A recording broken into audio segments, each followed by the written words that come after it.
Hi, it's Maria from Still Dreaming Homestead. Glad to be back with you. And we are going to continue reading in our book, Little House on the Prairie by Laura Ingalls Wilder. We're already on chapter 25, Soldiers. So if you remember yesterday, the Indians went by. They were all leaving. So let's see what's going to happen today.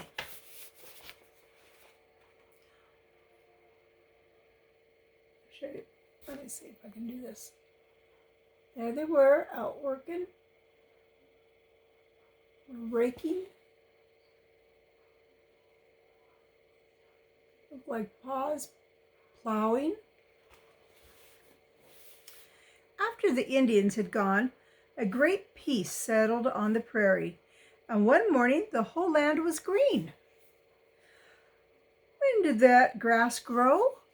Ma asked in amazement. I thought the whole country was black, and now there's nothing but green grass as far as the eye can see. The whole sky was filled with lines of wild ducks and wild geese flying north. Crows cawed above the trees along the creek. Caw, caw. The winds whispered in the new grass, bringing scents of earth and growing things. In the morning, the meadowlarks rose singing into the sky. All day, the curlews and killdeer and sandpipers chirped and sang in the creek bottoms. Often in the early evening, the mockingbirds were singing. One night, Pa, Mary, and Laura sat on the doorstep watching the little rabbits playing in the grass in the starlight. 3 rabbit mothers hopped about with lopping ears and watching their little rabbits playing too. In the daytime, everyone was busy. Pa hurried with his plowing, and Ma and Mary helped Ma plant the early garden seeds. With the hoe, Ma dug small holes in the matted grass roots that the plow had turned up, and Laura and Mary carefully dropped the seeds. Then Ma covered them snugly with earths. They planted onions and carrots and peas, beans and turnips. They were all so happy because spring had come, and pretty soon there would be vegetables to eat. They were growing tired of just bread and meat. One evening, Pa came from the field before sunset, and he helped Ma set out the cabbage plants and the sweet potato plants. Ma had sowed the cabbage seeds, that means planted, in a flat box and kept it in the house.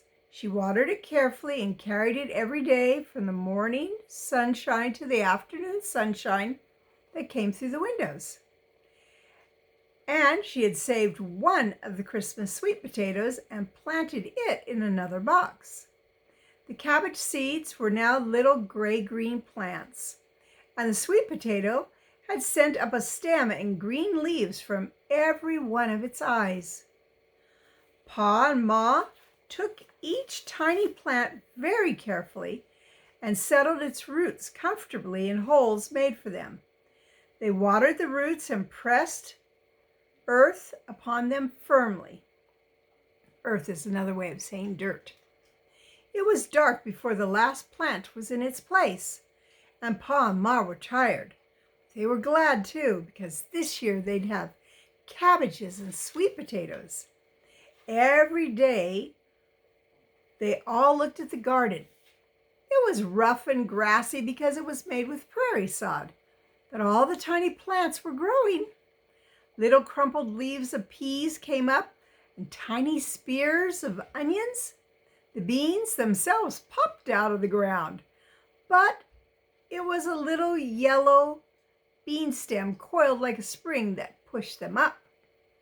Then the bean was cracked open and dropped 2 baby bean leaves, and the leaves unfolded flat in the sunshine. Pretty soon, they would all begin to live like kings. Every morning, Pa went cheerfully whistling to the field. He had planted some early sod potatoes, and some potatoes were saved to plant later. Now he carried a sack of corn fastened to his belt, and he plowed and threw grains of corn into the furrow, that's the little ditch, beside the plow's point. The plow turned up a strip of sod on top of the seed corn, but the corn would find its way up through the matted roots, and there would be a cornfield. There would be green corn for dinner someday, and next winter there would be ripe corn for Pet and Patty to eat. Green corn is the type of corn that we eat, and the, what do they call it, ripe one is when they let it dry out for a grain to feed animals, or you can grind it up for cornmeal, like if you like cornbread.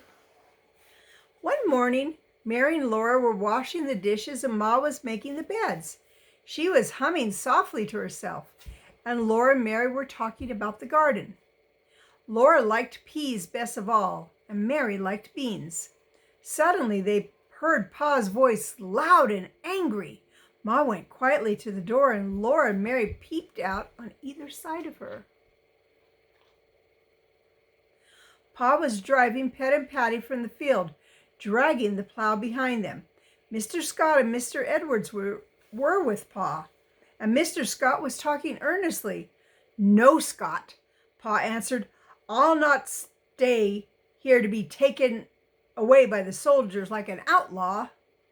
If some blasted politicians in Washington hadn't sent word that it would all be good to settle here, I would have never been 3 miles over the line into Indian territory. That's not very far. But I'll not wait for the soldiers to take us out. We're going now." "What's the matter, Charles? Where are we going?" Ma asked. "Durned if I know, but we're going. We're leaving here," Pa said. "Scott and Mr. Edwards said the government is sending soldiers to take all of us settlers out of the Indian territory." His face was very red and his eyes were like blue fire. Laura was frightened. She had never seen Pa look like that. She pressed close against Ma and was still looking at Pa. Mr. Scott started to speak, but Pa stopped him. "Save your breath, Scott. It's no use to say another word. You can stay till the soldiers come if you want to, but I'm going out now." Mr. Edwards said he was going too. He would not stay to be driven across the line like an ornery yellow hound. That means a coward hound. "Right out to Independence with us, Edwards," Pa said. But Mr. Edwards answered he didn't care much to go north. He would make a boat and go on down the river to some settlement farther south.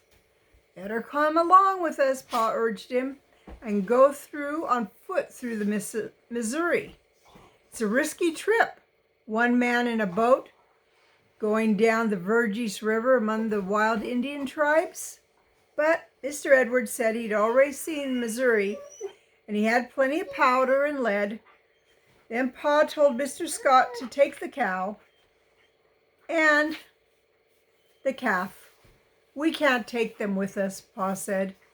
"You've been a good neighbor, Scott, and I'm sorry to leave you, but we're going out in the morning." And here, I want you to take a look at this.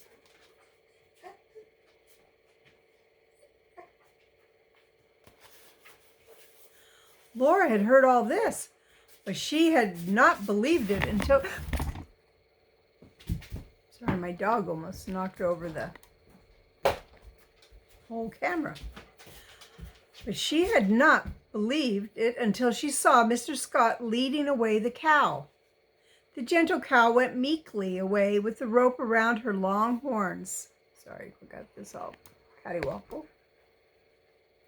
And the calf frisked and jumped behind. There went all the milk and butter. Mr. Edwards said he would be too busy to see them again. He shook hands with Pa, saying, "Goodbye, Ingles, and good luck." He shook hands with Ma and said, Goodbye, ma'am. I won't be seeing you all again, but I sure will never forget your kindness." Then he turned to Mary and Laura and shook their hands as if they were grown-ups. "Goodbye," he said. Mary said politely, "Goodbye, Mr. Edwards." But Laura forgot to be polite. She said, "Oh, Mr. Edwards, I wish you wouldn't go away. Oh, Mr. Edwards, thank you for going all the way to Independence to find Santa Claus for us." Mr. Edwards' eyes shone very bright, and he went away without saying another word. Pa began to unhitch Pet and Patty in the middle of the morning, and Laura and Mary knew it was really true. They were really going away from here. Ma didn't say anything. She went into the house and looked around at the dishes not washed and the bed only partly made, and she lifted up both hands and sat down. Mary and Laura went on doing the dishes. They were careful not to let them make a sound. They turned around quickly when Pa came in. He looked like himself again, and he was carrying the potato sack. "Here you are, Carolyn," he said, and his voice sounded natural. "Cook a plenty for dinner. We've been going without potatoes, saving them for seed. Now we'll eat 'em up." So that day for dinner, they ate the seed potatoes. They were very good, and Laura knew that Pa was right when he said, "There's no great loss without some small gain." After dinner, he took the wagon bows from their pegs in the barn. He put them on the wagon, one end on each bow in its iron strap on one side of the wagon box, and on the other end in its iron strap on the other side. When all the bows were standing up in their place, Pa and Ma spread the wagon cover over them and tied it down tightly. Then Pa pulled the rope in the end of the wagon cover till it puckered together and left only a tiny round hole in the middle of the back. There stood the covered wagon, all ready to load in the morning.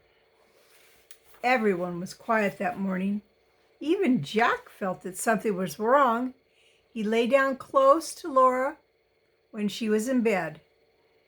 It was now too warm for a fire, but Pa and Ma sat looking at the ashes in the fireplace. Ma sighed gently and said, "A whole year gone, Charles." But Pa answered cheerfully, "What's a year amount to? We have all the time there is." Well, that was a good attitude, because a year is a long time, and they had done so much work, only to have to leave now. But when we're faced with a difficult problem, it's best if we can figure it out and make a change. That's great. But if there's nothing to be done about it, we have to learn to accept things. That's called being content. Whether we have a lot or a little, or where we are staying is going to change. Like maybe some of you have had to move recently or in years past. No matter what, we need to be content and thankful to God, because He's got a good plan for our life. Well, tomorrow we're going to be reading the last story in this book. So I'll be back. If you haven't subscribed yet, please subscribe, push that notification bell so you'll know every time I post a video. I try to do 2 stories every day, plus whatever activity I'm doing, like today, I canned grape juice. All right, it's Maria from Still Dreaming Homestead. I want to tell you, I love you, I really do. But more importantly, God loves you, and He always will. So keep dreaming, keep a story in your heart. Good night.